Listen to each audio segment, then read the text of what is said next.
Bismillahirrahmanirrahim. Assalamualaikum warahmatullahi wabarakatuh. Perkenalkan kami dari kelompok 1 Mekanika Struktur. Berikut adalah anggota kelompok kami. Yang pertama ada Fitria Budiman dengan nomor NIM 15254220003 dan yang kedua ada Irfan Ardiansyah dengan nomor NIM 15254220008 dan yang ketiga ada Restu Aji Nugroho dengan nomor NIM 15254220002 dan yang keempat ada Taskia Medina Anjani dengan nomor NIM 15254220005. Pada kali ini kita akan membahas contoh soal balok miring dengan beban segitiga. Terkait hal tersebut ada beberapa poin yang akan kami sampaikan. Dan poin yang pertama adalah penjelasan mengenai balok miring dan beban segitiga. Kemudian poin yang kedua adalah pembahasan mengenai contoh soal balok miring dengan beban segitiga. Baik, sekarang yang saya akan mulai pembahasannya dari poin yang pertama yaitu tentang penjelasan balok miring dan beban segitiga. Dan balok miring adalah balok yang ditumpu oleh dua peletakan sendi dan roll, namun dalam keadaan miring dan dapat diselesaikan dengan prinsip statis tertentu. Dan untuk beban segitiga mirip dengan beban merata, hanya saja besarnya beban tidak sama sepanjang bentang. Tiang kanopi yang didukung oleh dua tiang penyangga, distribusi bebannya menggunakan atap kanopi sebagai beban segitiga. Dan selanjutnya terdapat contoh beban miring dalam kehidupan sehari-hari yang akan dijelaskan oleh Restu Aji Nugroho. Oke, baik. Saya akan menjelaskan mengenai gambar balok miring dengan beban segitiga dalam kehidupan sehari-hari. Di sini ada gambar kanopi carport rumah. Di sini atap sebagai beban segitiganya, kemudian ada tiang kanopi sebagai balok miring, lalu ada tiang penyangga sebagai kolom. Lalu di tiap tumpuannya itu ada tumpuan roll dan tumpuan sendi. Sebelum melakukan perhitungan, terlebih dahulu dibuat menjadi gambar sketsa mekanika struktur dengan asumsi 1. Atap sebagai beban segitiga, kemudian yang kedua, tiang kanopi sebagai balok miring. Oke, diketahui panjang balok mendatar adalah L sama dengan 4 meter. Sin alfa sama dengan 3/5, cos alfa sama dengan 4/5.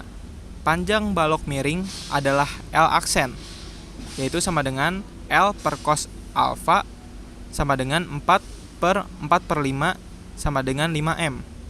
Lalu beban muatan merata segitiga adalah Q sama dengan 200 kN. Lalu untuk sudut elevasinya yaitu alfa sama dengan 53 derajat. Kemudian ditanya reaksi perletakan pada titik A dan titik B. Kemudian ada gaya dalam, yaitu gaya lintang, gaya normal, dan gaya momen, serta diagram gaya lintang, normal, dan momen. Yang pertama, kita mencari reaksi perletakan pada titik A dan titik B. Tinjau pada titik A untuk mencari nilai RB. Sigma momen A sama dengan 0. Maka min RB dikali 4 ditambah Q dikali 2 sama dengan 0. Maka min 4RB sama dengan min 4RB ditambah 200 dikali 2 sama dengan 0. 4RB sama dengan 400, maka RB yaitu 100 kN. Kemudian, tinjau keseimbangan gaya-gaya vertikal. Semua gaya-gaya vertikal dijumlahkan sama dengan 0 untuk mencari nilai RA.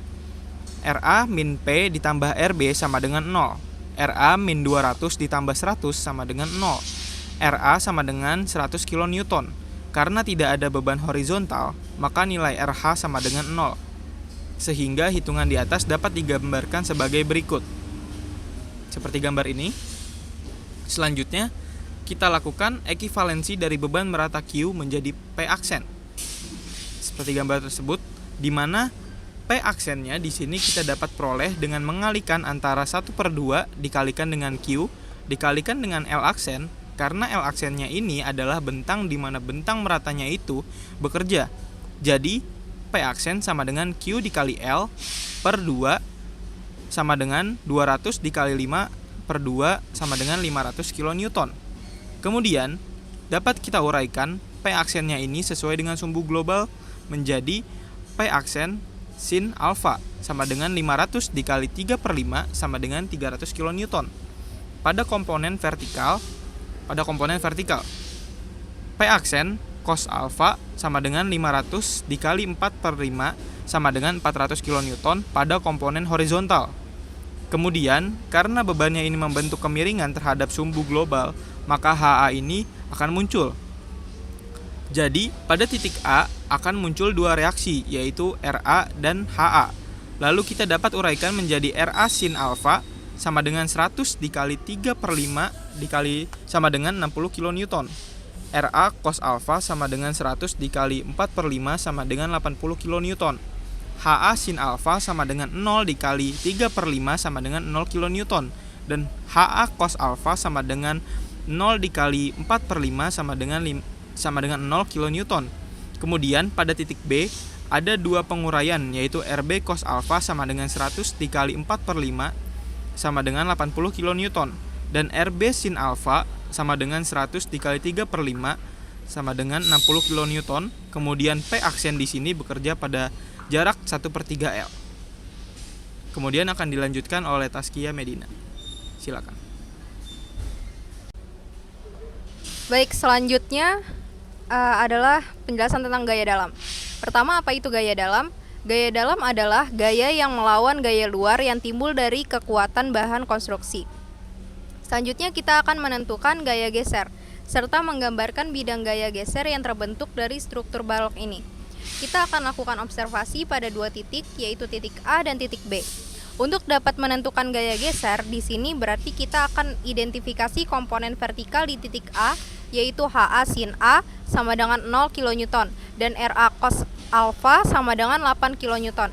Jadi gaya geser adalah DA sama dengan HA sin alfa ditambah RA cos alfa sama dengan 0 ditambah 80 sama dengan 80 kN. DB kiri sama dengan HA sin alfa ditambah RA cos alfa dikurang P aksen sama dengan 0 ditambah 80 ditambah 500 sama dengan minus 420 kN. Dan bidang gaya geser dapat dilihat pada gambar berikut ini. Selanjutnya, penjelasan gaya normal akan dijelaskan oleh Irfan. Makasih. Oke, saya lanjutkan. Setelah kita mengidentifikasi gaya serta reaksi yang terjadi pada balok, kemudian menghitung reaksi tumpuan yang terjadi, kita dapat menentukan gaya normal serta menggambarkan bidang gaya normal yang terjadi.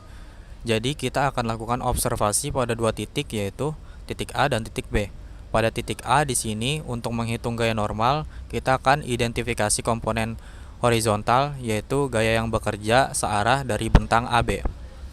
Di sini dapat kita lihat adanya HA cos alfa sama dengan 0 kN, kemudian RA sin alfa sama dengan 60 kN. Berarti gaya normal pada titik A adalah NA sama dengan RA sin alfa dikurang HA cos alfa.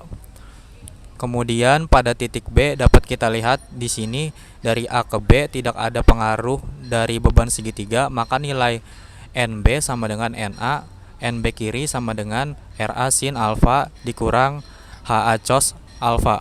Berarti distribusi yang terbentuk pada bidang gaya normalnya akan konstan linear seperti yang ditunjukkan pada gambar berikut yang dijelaskan oleh Fitria Budiman. Ya, selanjutnya kita akan menghitung dan menggambarkan momen yang terjadi pada struktur balok ini. Pertama, kita hitung momen pada titik X. Nilai titik X adalah 1/3 dikali 4.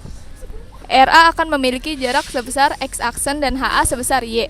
Kita dapat cari dengan menggunakan prinsip trigonometri, yaitu X aksen sama dengan 1/3 dikali 4 dikali cos alfa, sama dengan 1/3 dikali 4 dikali 4/5, sama dengan 1,06.